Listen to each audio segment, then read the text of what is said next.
जहां पर एनकाउंटर हुआ वहां पर एनडीटीवी की टीम पहुंची। जी हां, गरियाबंद जिले में सुरक्षा बलों और नक्सलियों के बीच जबरदस्त मुठभेड़ हुई, जिसमें नक्सलियों के शीर्ष नेता मोडेम बालकृष्ण समेत 10 नक्सलियों को सुरक्षा बलों ने ढेर कर दिया। जिस इलाके में ये मुठभेड़ हुई है, आज वहां एनडीटीवी की टीम पहुंची। पहाड़ों की चोटी पर बने जंगलों के बीच माओवादियों के ठिकाने और उन पर सुरक्षा बलों का कड़ा एक्शन आज हम आपको अपने कैमरे पर दिखाएंगे। देखिए नक्सलियों के मुठभेड़ वाले ठिकाने से हमारी ये ग्राउंड रिपोर्ट। माओवादियों के खिलाफ 2024 से लगातार फोर्स जो है वो आक्रामक रूप पे है और लगातार उन्हें सफलताएं भी मिलती दिख रही हैं। इसी सफलता में एक और बड़ी कड़ी जवानों को मिली है गरियाबंद के राजा डेरा के मतान के इलाके में, जहां 11 तारीख को जवानों और माओवादियों के बीच जो भीषण मुठभेड़ हुई, जिसमें एक सेंट्रल कमेटी और 2 एसजेडसी लेवल के जो माओवादी हैं उनके साथ कुल 10 माओवादी मार गिराए गए। बताया जाता है कि इन मारे गए माओवादियों पर करोड़ों रुपए के इनाम घोषित थे और कई बड़ी घटनाओं में उनकी संलिप्तता भी रही। इस वक्त हम उसी घटना की ग्राउंड रिपोर्ट करने जा रहे हैं और ये पहला पड़ाव है उस ग्राउंड रिपोर्ट का। ये जो गांव है इसका नाम राजा डेरा बताया जा रहा है। ये आखिरी गांव है और इसके बाद अगर आप देखें तो सामने खड़ी पहाड़ी है। बताते हैं कि इस पहाड़ी को ही पार करके दूसरी ओर हमें अब जाना होगा, तब जाकर हम उस ग्राउंड जीरो तक पहुंच पाएंगे जिस इलाके में वो पूरी मुठभेड़ हुई, जिसमें 10 माओवादियों को जवानों ने मार गिराया। इस दौरान जवानों को न केवल पहाड़ी की चुनौती, साथ ही साथ मौसम की चुनौती को भी फेस करना पड़ा था और यही वजह है कि एक जवान डिहाइड्रेट भी हो गया था। बताते हैं कि उसे भी हेलीकॉप्टर की मदद से ही वापस लाया गया। राजा डेरा गांव में जब हम पहुंचे हैं और यहाँ के ग्रामीणों से हम बातचीत करने की कोशिश कर रहे हैं, तो यहाँ के ग्रामीण अभी भी दहशतजदा हैं और किसी ने भी कोई भी बात खुलकर बताने की कोशिश नहीं की। हर कोई कैमरे के सामने आने से डर रहा है और साथ ही साथ कोई भी घर से बाहर नहीं निकल रहा है।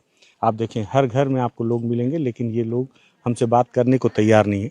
दरअसल इन्होंने 2 दिन पहले इतनी फोर्स को इस इलाके में देखा और बताते हैं कि इसी इलाके में भी जब जनवरी के महीने में चलपति को मारा गया था, तो वो भी इलाका कमोबेश इसी आसपास के ही इलाके में था, लगभग मुठभेड़ स्थल से 2-4-10 किलोमीटर के रेडियस में।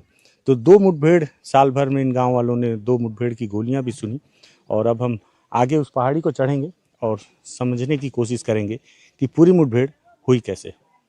राजा डेरा से हम लगातार इन ऊंची पहाड़ियों को चढ़ते हुए आ रहे हैं और अब मतान गांव पहुंचेगा सबसे पहले और उस गांव के बहुत ही नजदीक हैं। मैं लगातार इस पहाड़ी पर चढ़ते चढ़ते मुझे लगा दर्शकों को ये तस्वीर भी दिखानी चाहिए। दरअसल जिन चुनौतियों को आप खुद फेस करते हैं, मुझे लगता है उन चुनौतियों को फेस करके ही आप दूसरों की चुनौतियां भी समझ सकते हैं। तो आप सोचिए, इस तरह की पहाड़ियों से होकर जवान जो है उस ऑपरेशन स्थल पर पहुंचे हैं और मेरे पास सिर्फ एक माइक है, एक छोटा सा बैग है। उसके बावजूद मेरे कपड़े का रंग पूरी तरह से बदल गया है पसीने से भीगने के बाद।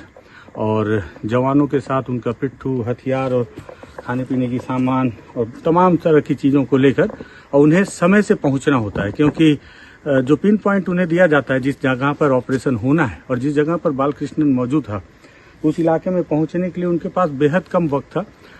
बताते हैं कि रात 3 बजे ऑपरेशन लॉन्च किया गया था और रात 3 बजे ऑपरेशन लॉन्च होने के बाद सूरज की पहली किरण के पहले ही उन्हें उस स्थान पर पहुंचना था और जवानों ने इस तरह की चुनौतियों को पार करते हुए उस मौके पर पहुंचा, उस घटना को अंजाम दिया जिसमें उन्होंने एक बड़ी सफलता हासिल की है।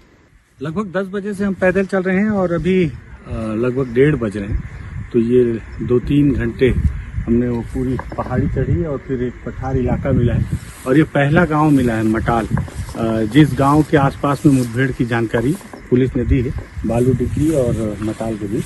तो ये पहला गांव, हालांकि बहुत यहाँ पर गिनती के कुछ 8-10 घर मुझे नज़र आ रहे हैं और ख़ास बात यह है कि इस गांव में कमार जनजाति के लोग रहते हैं और कमार जनजाति के लोग, ये यहाँ की पूरी परिस्थिति मुझे अबूझमाड़ की तरह लग रही है। अबूझमाड़ के भी अंदरूनी इलाकों में जब आप जाएंगे, इसी तरह से 8-10 घर के कुछ छोटे छोटे गांव या बस्तियां होती हैं जिसमें वहाँ पे माड़िया और अबूझमाड़िया लोग रहते हैं। तो कमोबेश मुझे यहाँ की भी परिस्थितियाँ उसी तरह से लग रही हैं और ये भी बात समझ में आ रही है कि माओवादियों का जो आधार इलाका है, वो पूरा आधार इलाका वो इसी तरह के इलाके को चुनते हैं। कई बार मेरे जहन में बात आती थी कि गरियाबंद के इलाके में, इस इलाके में कैसे माओवादी सर्वाइव कर पाते हैं। तो अबूझमाड़ का जो इलाका है उसी तरह की स्थिति मुझे यहाँ भी नजर आ रही है। पहला गांव मटाल है। अब इसके बाद और ये जो पहाड़ियाँ दिख रही हैं, इसे पार करके हम जब आगे जाएंगे तब हम उस घटना स्थल पर पहुंच पाएंगे जहां वो पूरी मुठभेड़ हुई और जवानों ने बड़ी सफलता हासिल की। 5 घंटे से हम दो बड़ी पहाड़ियों को चढ़ते हुए यहाँ तक पहुँचे और एकदम घटना स्थल के काफ़ी करीब है। और यहाँ पर मटाल करके गाँव है जिसको पार किया और कुछ ग्रामीणों ने बताया कि ठीक इस पहाड़ी के नीचे बिल्कुल हम एकदम पॉइंट पे ही पहुँच गए हैं। उस तरफ नजर आप इसी पहाड़ी के नीचे जो बड़ी मुठभेड़ हुई और उसके उधर सीधी खड़ी पहाड़ियाँ हैं और यहाँ पर जो निशान दिख रहे हैं वो इस बात से प्रतीत होते हैं क्योंकि देखिए जब मुठभेड़ होती है तो बड़ी संख्या में फोर्स आती है। और एक ग्रामीण ने बताया कि इसी तरफ से मारे गए माओवादियों की डेड बॉडी को लेकर मताल गांव जाया गया और वहां पे हेलीकॉप्टर की मदद से सभी को लेकर गरियाबंद के मुख्यालय पहुंची फोर्स। यहाँ पर आप देखें यहाँ बहुत सारे जवान पैदल चले हैं और यही वजह है कि आप 2 दिन बीत जाने के बाद भी यहाँ देखने से लगता है कि यहाँ पर चहलकदमी बहुत ज़्यादा हुई है। आगे अब आपको स्पॉट पे ले चल के दिखाता हूँ, बताऊँगा कैसे मुठभेड़ वहाँ पर हुई है। अब मैं उस पॉइंट पर पहुँच चुका हूँ जिसकी एक वीडियो जवानों के द्वारा वायरल की गई और उस वीडियो में आप साफ देख सकते हैं, वीडियो अगर आप स्क्रीन पर देख रहे हैं कि किस तरह से मारे गए माओवादियों के शव को इसी इलाके पर जवानों ने लाकर रखा। और दरअसल ये वही इलाका है, यहाँ पहुँचने के लिए 2 से 3 बड़ी पहाड़ियों को चढ़ना पड़ा और चढ़ने के बाद तब हम यहाँ पर पहुँचे। और यहाँ से ठीक कुछ ही फलांग की दूरी पर उड़ीसा राज्य की सीमा लग जाती है। और यही वजह है कि जो सेंट्रल कमेटी का जो माओवादी था बालकृष्ण और उसके जो साथी थे 2 DKZC थे, वो सभी उड़ीसा की कमान उनके हाथ में थी और गरियाबंद के इलाके की भी इस पूरे उदंती जो उनका जो डिवीजन था वो डिवीजन उनके हाथ में था। और इसका एक निशान यहाँ पर भी दिखता है, एक साक्ष्य देखिए यहाँ पर बिल्कुल एकदम ताज़ा खून के निशान अभी भी आपको दिख रहे हैं। दरअसल जो मारे गए माओवादी संभवतः इस इलाके में ही यहाँ से लगभग 200-300 मीटर की दूरी पर ही ये पूरी मुठभेड़ हुई है। और आसपास जो गांव वालों ने भी बताया कि माओवादियों का ठिकाना इस इलाके में कुछ समय से बना हुआ था। फोर्स के पास भी जो इंटेलिजेंस की जानकारी थी और जो सूचना तंत्र के आधार पर जो उनके पास गोपनीय सूचना मिली थी कि लगातार इस इलाके में बालकृष्ण अपना ठिकाना बदल रहा है, बार बार मूव कर रहा है एक स्थान से दूसरे स्थान पर। और इसीलिए 3 पॉइंट सूचना मिलने पर तत्काल इस ऑपरेशन को लॉन्च किया गया। देखिए यहाँ पर जो है ये यहाँ पर चावल पड़ा हुआ है। दरअसल जब जवानों ने यहाँ लाकर मारे गए माओवादियों के शव को रखा तो उसके बाद ये जवानों का खाना है जो अपने साथ वो लेकर चलते हैं। और यहाँ पर कुछ और भी साक्ष्य मिले। एक जवान को डिहाइड्रेशन भी हो गया था जिसे हेलीकॉप्टर से लिफ्ट किया गया था। यहाँ एक मोजा है, संभवतः ये उसी जवान का मोजा है क्योंकि इसमें देखिए पुलिस लिखा हुआ है और ये जो है एक जवान का मोजा है। संभवतः जो जवान डिहाइड्रेट हो गया होगा तो उसे प्राथमिक उपचार देने के लिए उसके मोजे को यहाँ पर जवानों ने, उसके साथी जवानों ने उतारा होगा। मुझे लगता है कि यहाँ से अब बस कुछ ही दूर में वो स्थान भी हमें मिल जाएगा जिस स्थान पर ये पूरी मुठभेड़ हुई है। और ये निशान बताते हैं कि कितना खून यहाँ पर बहा है। पूरे दिन की जद्दोजहद के बाद और पूरे दिन पसीना बहाने के बाद, कई बड़ी बड़ी पहाड़ियों को चढ़ने के बाद आखिरकार हम उस स्पॉट पे पहुंचे हैं जहाँ पे वाकई में जो असली मुठभेड़ हुई थी और जिस इलाके में बालकृष्ण और उसके 10 साथियों को, कुल मिलाकर 10 माओवादियों को मारा गया, जिसमें 4 महिला माओवादी थी।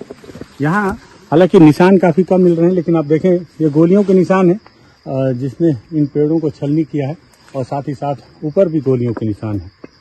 हालांकि एक खास बात ये भी है कि इस इलाके में पेड़ काफ़ी कम है, जो बड़े पेड़, इसलिए जब फायरिंग हुई होगी तो पेड़ों को छलनी ज़्यादा नहीं किया जवानों की गोलियों ने या माओवादियों की गोलियों ने, क्योंकि दोनों तरफ से फायरिंग होने की जानकारी पुलिस ने दी है। तो ये वो स्पॉट है और ये स्पॉट मैं आपको बताऊं कि बीजापुर, उड़ीसा और गरियाबंद के सीमावर्ती इलाके का इलाका है और यहाँ बहुत आसानी से एक इलाके से दूसरे इलाके में माओवादी मूव कर सकते हैं और इसलिए इस इलाके को उन्होंने अपना पनाहगार के तौर पर चुना। और यहाँ उन्हें इस तरह की उम्मीद भी थी कि यहाँ पर संगठन को फिर से बढ़ाया जा सकता है। मुझे लगता है कि यही वजह है कि माओवादी यहाँ पर लगातार शिरकत कर रहे थे और सेंट्रल कमेटी स्तर के माओवादी भी यहाँ पर उपस्थित थे। और भी कुछ साक्ष्य हैं वो भी दिखाता हूँ। ये वो इलाका है जिस इलाके में बालकृष्ण, सेंट्रल कमेटी और इसके साथ 2 SZC और 10 माओवादियों को फिर मारा गया। यहाँ के पेड़ इस बात की गवाही दे रहे हैं हर जगह पर, देखिए गोलियों का निशान है। और लगातार हमने जब तलाशी ली यहाँ इस इलाके की तो एक खाली खोखा भी हमें यहाँ पर बरामद हुआ है ऑटोमेटिक वेपन का। हालांकि ऑटोमेटिक 4 वेपन भी घटनास्थल से बरामद हुए मारे गए माओवादियों के, जिसमें एक बालकृष्ण का AK-47 भी था। और जब इसी इलाके में अलग अलग पॉइंट पे माओवादियों को मारा गया। आप देखिए यहाँ पे भी खून के निशान है, यहाँ देखिए यहाँ पर खून के निशान है।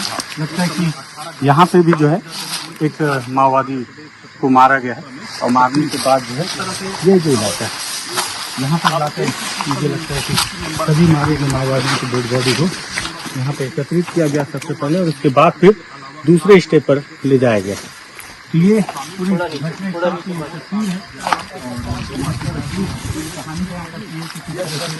और यहाँ पे दबे हुए घास बता रहे हैं कि किस तरह से यहाँ पे भागा दौड़ी हुई है जवानों और माओवादियों के बीच। मुठभेड़ के दौरान अपनी जान बचाने के लिए हर कोई बेतरतीब भागा होगा। और यहाँ का टेरेन भी मैं आपको दिखा रहा हूँ कि किस तरह से चारों तरफ पहाड़ियाँ हैं, ऊंची पहाड़ियाँ हैं। यहाँ पहुँचने में आपको बहुत ज़्यादा मशक्कत करनी पड़ेगी, तब जाके आप यहाँ पहुँचेंगे। आज भी हम सुबह लगभग 10 बजे से पैदल चल रहे हैं और शाम के लगभग 6 बजने को आए, तब हम घटनास्थल पर पहुँचे हैं और ढलते सूरज के साथ इस तस्वीर को आपके सामने दिखा रहे हैं। घटनास्थल से NDTV के लिए विकास तिवारी।